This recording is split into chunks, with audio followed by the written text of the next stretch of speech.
नमो बुद्धाय, जय भारत। मैं ब्रजेश कुशवाहा। आज आप लोगों को जनपद कुशीनगर में भ्रमण करते हुए एक ऐसे प्रोफ़ेसर से मैं आपको मिलवा रहा हूँ, जिन्होंने बहुत से प्रदेश और बहुत से जगहों पे भ्रमण किए हैं और बहुत सी चीज़ों को इन्होंने ज्ञान अर्जित किया है। एकाएक मैं श्रीलंका बुद्ध विहार में मैं आया था, तो यह जो यहाँ के जो भंते जी हैं, उनसे वार्ता कर रहे थे, तो मुझे लगा इनके पास बहुत गहरी जानकारियाँ हैं। तो मुझे लगा इनसे जो है आप लोगों को कुछ जानकारियाँ देना अति आवश्यक है। तो मैं इनसे बात करूँगा और बौद्ध धर्म और इस देश की मूलतः जो जड़ें हैं, उस पे मैं इनसे विचार करूँगा कि जो जड़ें हैं आखिर विचलित क्यों हो जा रही हैं। आज बौद्ध धर्म जो है कई धर्मों में परिवर्तित हो रहा है, या और धर्म में बौद्ध धर्म में परिवर्तित हो रहे हैं। बहुत से क्वेश्चन, बहुत से आंसर हैं। इस पे अभी हम चर्चा करेंगे। सर नमो बुद्धाय, जय भारत। आप सर कहाँ से हैं? मैं प्रयागराज से हूँ और वहाँ Govind Ballabh Pant social science institute में शोध अधिकारी हूँ। जी तो उस सिलसिले में हम लोगों की एक मुलाकात हुई है जी जी और यहाँ मैंने देखा कि आपके मन में काफ़ी जिज्ञासा है इस संदर्भ में, तो बहुत अच्छा महसूस हुआ कि 2 मिनट आपसे बातचीत की जाए। सर, आज मतलब भारत में जो देखा जाए, प्रधानमंत्री हमारे हैं देश में, जो देश के बाहर भी जाते हैं या कहीं-कहीं अपने भी देश में कहते हैं कि हम बौद्ध देश से आए हैं, भगवान बुद्ध की धरती से आए हैं। लेकिन यहाँ पे जो बौद्ध धर्म के प्रति जो यहाँ की वर्तमान सरकार हो या पूर्व सरकारें हों, उतना रुचि नहीं रखी है सर। जी बिल्कुल, आप सही कह रहे हैं, लेकिन इसमें एक संशोधन करना चाहूँगा कि रुचि वहाँ उत्पन्न होती है जिनकी मूल विचारधारा से हम जुड़े हों। तो व्यक्ति के अंदर जब तक आत्मा में वो चीज़ें नहीं आएँगी तो कार्य में परिणत नहीं होगा। तो यहाँ जो हमारे बुद्धिज़्म में जो चीज़ें की गई हैं, जो बातें बताई गई हैं, करुणा, मैत्री, धर्म, समानता, मानव-मानव का, तो वो बातें हम उन सरकार के उन तंत्र से अपेक्षा नहीं कर सकते हैं जो सरकारी क्रियान्वयन कर रहे हैं, योजनाओं का क्रियान्वयन कर रहे हैं, उनकी मानसिकता में वो भावना आ नहीं रही है। तो वस्तुतः हमारे बौद्ध धर्म के विकास के लिए भारत सरकार की नीतियाँ काफ़ी हैं, योजनाएँ अच्छी हैं, प्लानिंग है, धर्मार्थ और तमाम योजनाएँ बनाई जाती हैं, लेकिन उन स्थलों में उनका स्वरूप देखने को नहीं मिलता। वजह यही है कि जो कार्यदायी संस्था है, उनके मन में वो भावना नहीं है। ये भावना ना होने की वजह से हमारे उत्खनन स्थल से जितनी प्रतिमाएँ मिली हैं, वो आज खंडित हो रही हैं। जितने हमारे उत्तर प्रदेश के टीलों से, गाँव के क्षेत्रों से मिल रहा है, सांस्कृतिक धरोहर मिल रही है, वो उतना ये सरकार उसका संकलन पे ध्यान नहीं दे रही है। हमारी जो विरासत है, पूँजी है, वो ही है, वो कहाँ चली जा रही है पता नहीं चल रहा है। आज हम यहाँ कुशीनगर में आए हुए हैं, इसके पूर्व में शंखिशा में था। वहाँ की जो बौद्ध स्थली है, जो धर्म स्थली है, वहाँ पे अन्य धर्मों की तरफ से नष्ट करने का प्रयास किया जा रहा है। लेकिन भारत सरकार की ये पहल ये है कि हम तीर्थ स्थल में परिपथ बनाएंगे, बौद्ध परिपथ। तो बौद्ध परिपथ तो क्रियान्वयन में आ रहा है, लेकिन उनका जो योजनाओं में ये तब तक नहीं आएगा जब तक कि कार्यदायी संस्थाएं स्थानीय विद्वानों को, बौद्धिस्टों को उसमें शामिल नहीं करेंगी विचारधारा में। तो नीतियां बनाने में कमी है। जी।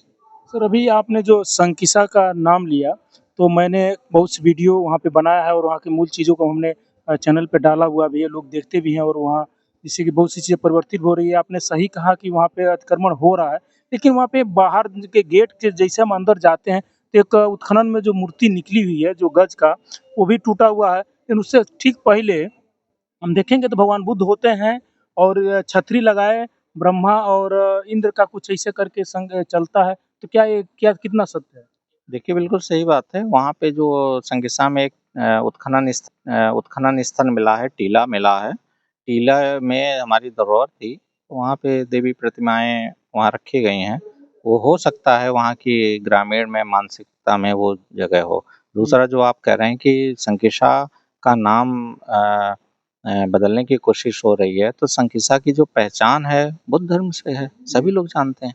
लेकिन अब जो है पहचान बदलने के लिए छोटी-छोटी मूर्तियाँ कहीं न कहीं स्थापित की जा रही हैं। तो बहरहाल उससे हमारा बौद्ध धर्म पे कुछ प्रभाव पड़ने वाला नहीं है। जो पहचान है, जो धरोहर है, वो केंद्रित है। जो दुनिया को पता है कि हमारी बुद्ध की धरती है, चाहे वो कौशाम्बी हो, चाहे आपका शंखिसा हो, चाहे आपकी श्रावस्ती हो, चाहे आपका कुशीनगर हो, सारनाथ हो, इन सब के अलावा जो और बौद्धिस्ट स्थल हैं जिन पे अभी हमारी नजर नहीं जा पा रही है, तो वहाँ की पहचान बुद्ध धर्म की है। इसमें कोई कुछ कर नहीं सकता। और जो जनमानस में चेतना परिवर्तित हो रही है, हमारे मॉन्क अब पढ़े लिखे आ गए हैं, हमारे भिक्षु शिक्षित हैं, वो हमें मूल ज्ञान दे रहे हैं। और दूसरी चीज, ज्ञान देना तो अलग बात है, लेकिन ज्ञान को आत्मसात करना बड़ी बात है। जब हम जानने की इस मन स्थिति में हो जाएंगे कि हम सच के पथ पे चलेंगे, तभी जो है हम परिणत में आ पाएंगे। तो अब ये दौर आ गया है कि जब हमारे लोग, ओबीसी कम्युनिटी के लोग, बैकवर्ड कम्युनिटी के लोग, दलित कम्युनिटी के लोग, ये लोग सारे लोग स्वतः आ रहे हैं। और स्वतः आने का परिपथ ये है कि वो उनको संज्ञान में लाया गया कि आपका तो मूल धर्म, मूल संस्कार ये था, आप कहाँ भटक गए हैं। तो कहने का मतलब है, जो हाँ हमारे भिक्षु थे, माननीय अभी नंद रत्न जी यहाँ बैठे हैं, इन्होंने कहा, हमें बताया कि ये तो हमारी घर वापसी है, कि हमारे पूर्वज जो पहले थे उन्हीं का धर्म आप अख्तियार कर रहे हैं। तो कुल मिला के हमें आपसे बात करके खुशी हुई, और मैं ये समझ रहा हूँ कि हम एक बहुत समृद्धशाली परंपरा के संवाहक बन रहे हैं। और आज हमारे लिए गौरव की बात है कि हम इस समय स्थापित हैं जहाँ हमारा सनातन और बौद्ध धर्म के बीच एक चल रहा है, और पढ़े लिखा वर्ग की एक जिज्ञासा है कि वो इस तरफ कम से कम बाबा साहब की चीज़ों को ध्यान में दें और बातों को संज्ञान में लें। अच्छा, अभी वर्तमान में हम वर्षावास के समय में आपसे बात कर रहे हैं। अभी कल जो है बहुत बड़ा पर्व है, जिसे बौद्धों के लिए या भारतवर्ष के लिए सबसे बड़ा पर्व है, जिसे हम विजयदशमी के रूप में मनाते हैं। उस पर आप क्या कहना चाहेंगे?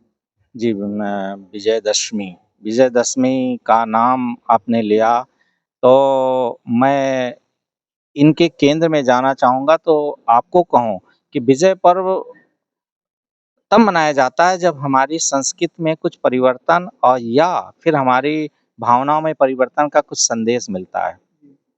तो पहला मैं कहना चाहूँगा कि प्राचीन स्थलीय, जब हम श्रवण परंपरा की बात करेंगे, तो हमें अशोक के समय में जो ऐतिहासिक धरोहर थी, जो विदेशी यात्रियों ने लिखा किताबों में, उनसे मिलता है कि वहाँ जब हमारा एक सामाजिक समरसता की बात में जब हमें एक विजय प्राप्त हुई थी, तो वो ये दिन था। तो इसके कारण जो है हम वहाँ से लेके चलते हैं।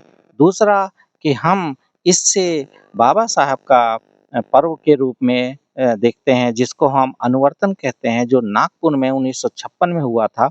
वो भी पर्व विजयदशमी के दिन ही हुआ था, दशहरे के दिन हुआ था। तो हमारे दलित चेतना के लिए उद्धारक के रूप में इन पर्वों का बहुत ही महत्व है।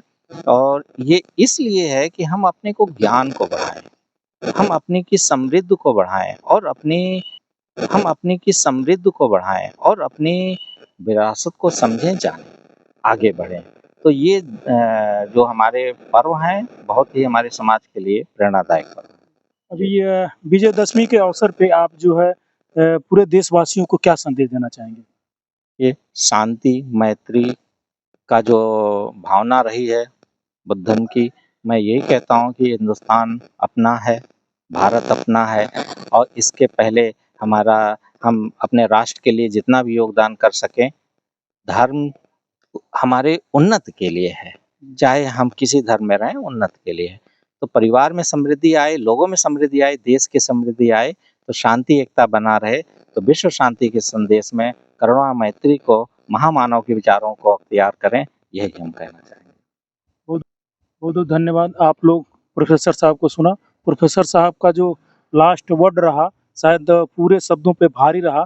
तो आप लोग